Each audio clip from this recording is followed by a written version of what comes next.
Dusk Page's presence. The Adventure of the Suspect Servant by Barbara Roden. The next case we stumbled over by sheer chance. Devotees of Sherlock Holmes will remember that Dar Watson met his future wife, Mary Morstan, when she sought Holmes's help in the case of The Sign of Four. In introducing herself, she reminded Holmes that he had once helped her employer, Mrs. Cecil Forrester, to unravel a little domestic complication. Holmes had to think for a while to remember, and then recalled that the case was a very simple one. It was so simple that Watson probably kept no record of it. A few years ago, that excellent scholar of ghost and mystery fiction, Barbara Roden, was undertaking research in a firm of insurers on another matter entirely, when she chanced upon some information about a certain Mr. Forrester, and piece by piece she was able to rebuild the adventure of the suspect servant. It is seldom that my friend, Mr. Sherlock Holmes, has turned down an investigation which fell his way. There were times in our long association when his formidable brain was preoccupied with a case of supreme importance, and such circumstances occasionally precluded the taking up of another, lessing matter. As a rule, however, it was his habit never to neglect an opportunity to exercise those powers of observation and deduction which it has been my privilege to observe and chronicle. No case was too small to engage his attention, and I have had cause to bless the advent of more than one client, whose misfortune, however trivial, lifted Holmes from out of the depression into which he was prone to sink when not occupied. If, in my chronicles, I have dwelt upon the macabre and the outre, it is because such cases, however unsatisfactory the outcome, have features which commend themselves to the reading public. I therefore set the following case before my readers as an example of an affair which was not as complex as some of my friend's other adventures, but which was no less pressing to those immediately concerned with it. It was a morning in late October 1886, and London was enjoying a period of exceptionally fine weather, as St. Luke's little summer. So warm was the day that I had flung open the windows of our sitting room, and was looking out over Baker Street and the bustling crowd contained therein. Holmes was perusing the Times, surrounded by the remnants of the Chronicle, Standard, Telegraph, and Post, which lay in drifts around him. I had been standing at the window for some minutes, watching the flow of the crowd, before I remarked casually, "We have a client, Holmes, so you might just tidy those papers." My friend looked up, an expression of surprise upon his face. He cocked his head towards the door, rather in the manner of a hound listening for the view halloa, then said, "I hear nothing, save Mrs. Hudson downstairs. Yet you say we have a client?" I chuckled, for I must confess that I enjoyed seeing my friend puzzled. He rose and joined me at the window, scanning the street for whoever had caught my eye. There was still no sound of footsteps upon the stair, and he looked at me quizzically. "There," I said, gesturing to a woman who stood gazing into the window of a shop across from our door. "She is our client." "And what leads you to that conclusion? Pray elucidate." "When I see a lady," I began, emulating my friend's manner on such occasions, "alight from and dismiss a cab, I infer that she has some business to conduct which she anticipates will take more than a few minutes, or she would have kept the cab waiting.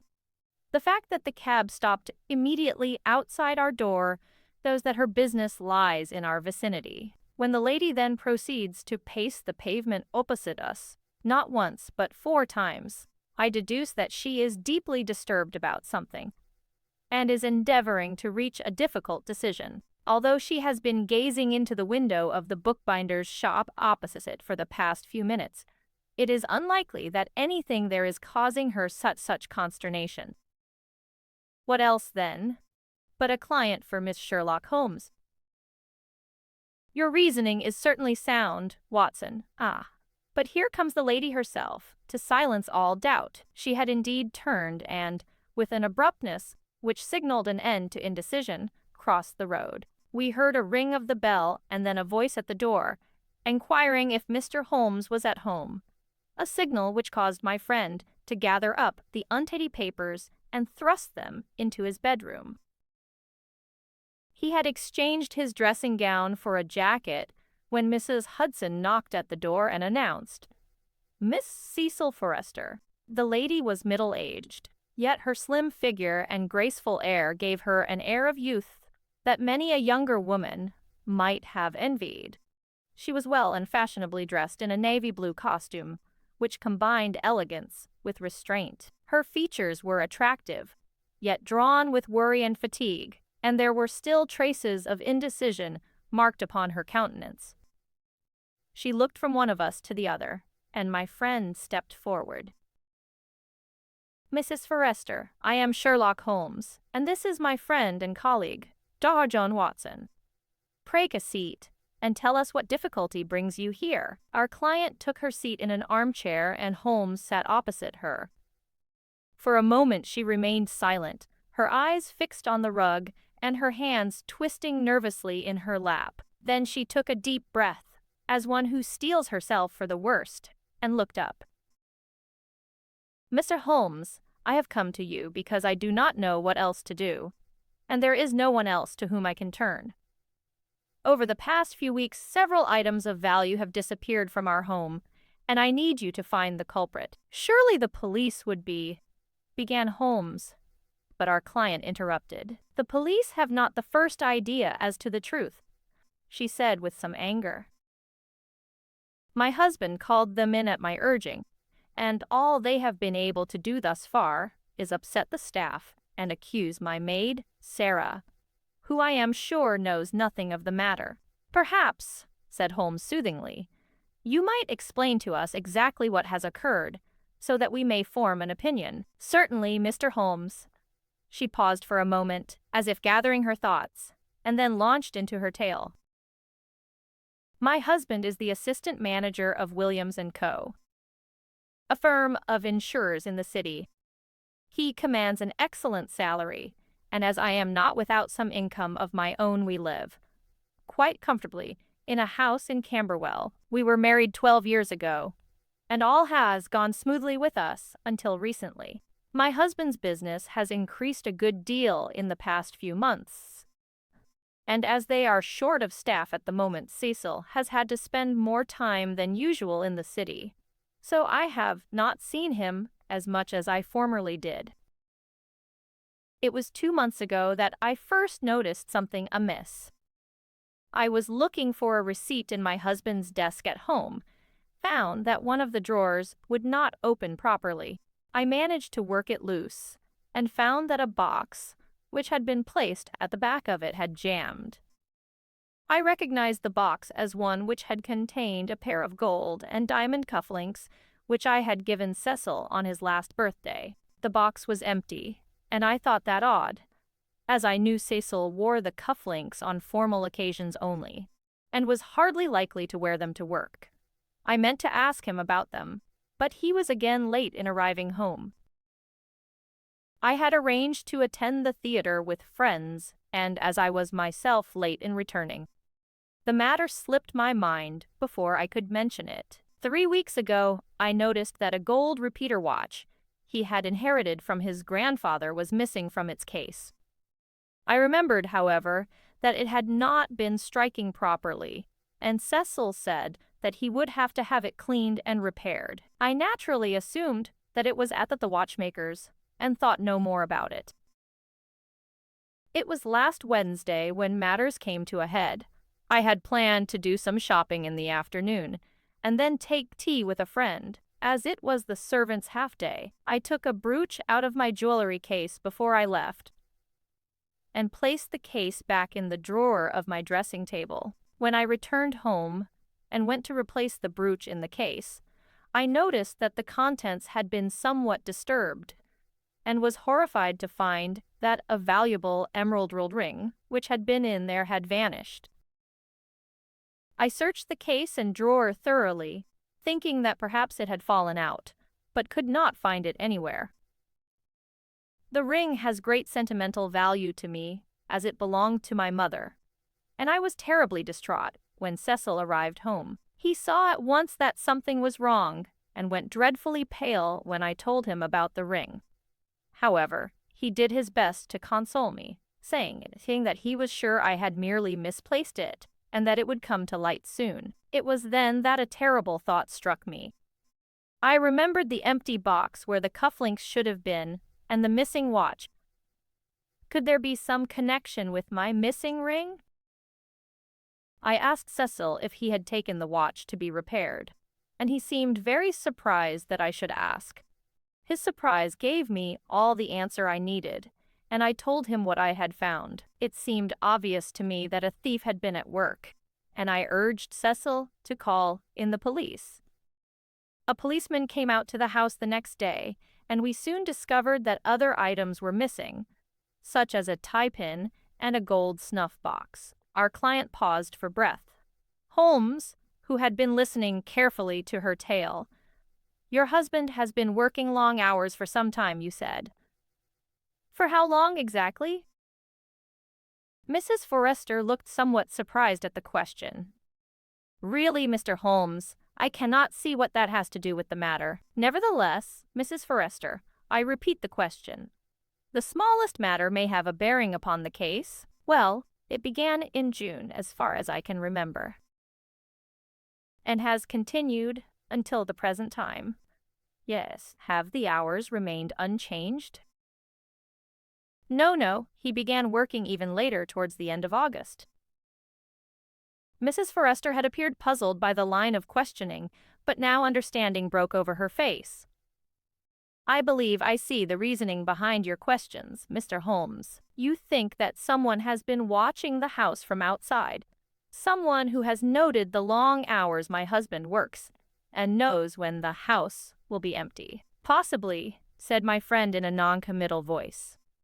"I cannot theorize before I have all my data. The items that have gone missing thus far, cufflinks, a watch, a tie pin, a snuff box, all have belonged to your husband?" "All except ring, Mr. Holmes." "Quite so. Has anything else been missed?" "No."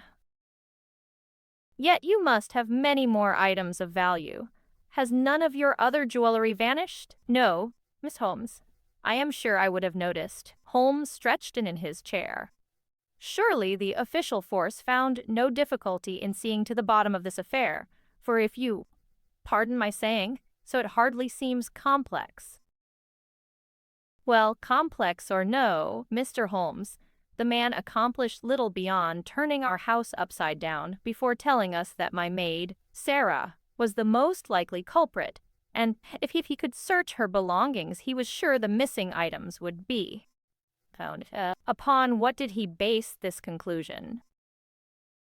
He had been told that Wednesday was the servants' half-day, and he checked on their actions during the afternoon. "We employ 4 servants, a cook, a housekeeper, a governess, and Sarah. The cook had been visiting her family, and they all confirmed that she had been with them for the entire afternoon. Mrs. Lodge, our housekeeper, had spent her afternoon with a friend, and again it was proved that she had been away from the house for the entire time. Mary, our governess, had been out with the twins, who were attending the birthday party of one of their young friends, and her whereabouts are above question. Poor Sarah, however, had been feeling rather poorly, and had spent the afternoon in her room, resting. Of course, she had no proof of this, and the policeman fixed on this point, as he could see no signs of anyone from outside forcing an entry into the house. "That seems eminently reasonable, if a trifle mundane," said Holmes. "What makes you so positive that your maid is innocent?" "Mr. Holmes, Sarah has been with me for several years, and I know she would never do such a thing. The policeman thinks me foolish, I am sure, but I know that she is innocent, and I will not see her subjected to any indignities. The poor girl is very upset, and is terrified that she will lose her position, or worse." "What, pray, is your husband's reaction?" "Cecil does not want to see her prosecuted as a thief, and seems to feel that it will be difficult to prove the case against her conclusively.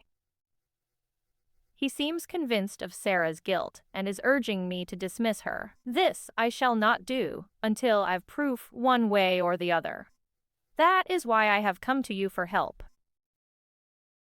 I could not help but admire the woman for her compassion and her staunch defense of her maid. My friend, however, merely shrugged and said, "The police case seems fairly clear. What exactly is it that you would have me do? I would like you to come to the house and see what you can find. It is well known that you can see things which remain hidden to others. I am sure that you will find evidence which the police have overlooked or misconstrued. Please, you will help." Holmes thought for a moment, said quietly, "Yes, I will help." Our client gave a sigh of relief, and a smile erased some of the strain from her features. "Thank you, Mr. Holmes. Will you come back to Camberwell with me now?" "No," said Holmes. Noting her look of surprise and disappointment, he added, "I have a pressing engagement in an hour's time, but I shall be at your disposal after that. If you will leave your address with us, we shall be out to see you no later than 3 o'clock." After our client had left, Holmes sat musing for some minutes, while I sat quietly waiting. Much as I wished to know his thoughts, I refrained from interrupting his reverie, knowing his dislike of being disturbed. Finally, he sprang from his chair and picked up his hat and stick. "Off to your appointment?" I asked. "Yes, Watson, and it is one to which you might be interested in accompanying me. I am off to see Mr. Cecil Forrester, of the firm of Williams & Co. I was not aware that you had an appointment with him." "Nor was I, until a few minutes ago, when I excused myself from accompanying Mrs. Forrester. The truth is, Watson, that I wished to see Mr. Forrester before examining the house. We hailed a cab, and eventually found ourselves deposited in a small square off Threadneedle Street, in the shadow of the Royal Exchange. The office of Williams & Co. appeared to be prosperous, judging by the hum of activity which greeted us as we entered. Holmes explained to a clerk that we were there to see Mr. Forrester on urgent business, and the emphasis placed on the word urgent caused the man to hurry off. He returned with the news that Mr. Forrester would see us in a moment. Holmes, whose keen eye had been noting down details of the office, commented on the activity. "We're no busier than usual," replied the clerk. "We did have another chap employed for a few months to help us with some business, but we let him go 3 months ago. Ah, Mr. Forrester will see you now." We were ushered into his office, and the clerk left, closing the door behind him.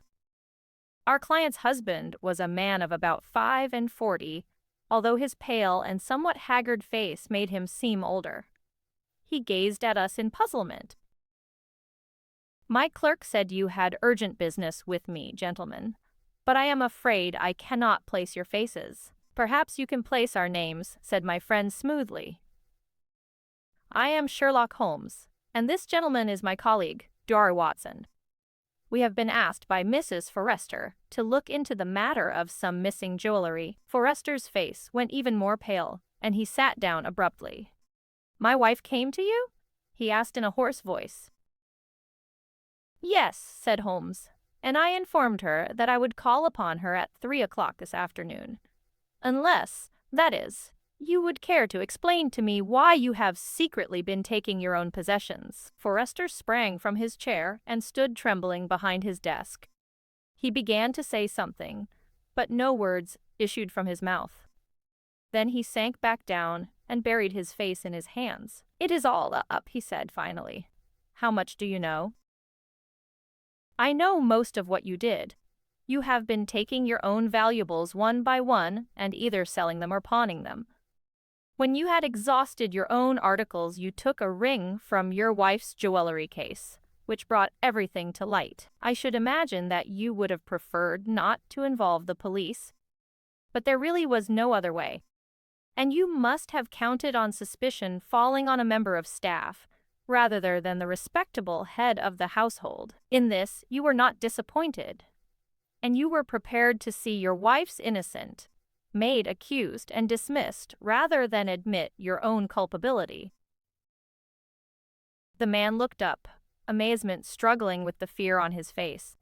"How do you know this?" he whispered. "Your wife said that all the missing items save the ring were yours," which was suggestive, as thieves are not usually selective in their choice. Then, too, there was the fact that the thefts occurred over a period of some weeks. If a servant was responsible, is it likely that she would take only one piece at a time, knowing that she could be discovered at any moment? Any thief would strike once, take all they could, and vanish. Your wife also mentioned that you had been working very long hours of late, and this change of habit was concurrent with the start of the thefts. It seemed likely that the cause of your late hours was not connected with work, but with something that required money. Am I correct? Forrester nodded. Now that the initial shock had passed, he seemed almost relieved, as if glad that his secret had been discovered. When at last he spoke, he did so in a stronger voice than he had previously used. "Yes, you are correct, Mr. Holmes. I did take the items, which were pawned as soon as I had them.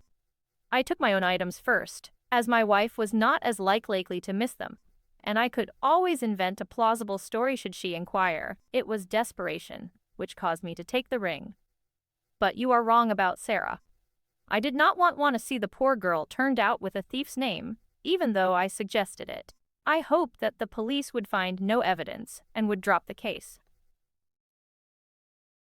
"What caused this desperation?" I asked when he stopped. Forrester rose and gazed out the window behind him for a moment before replying.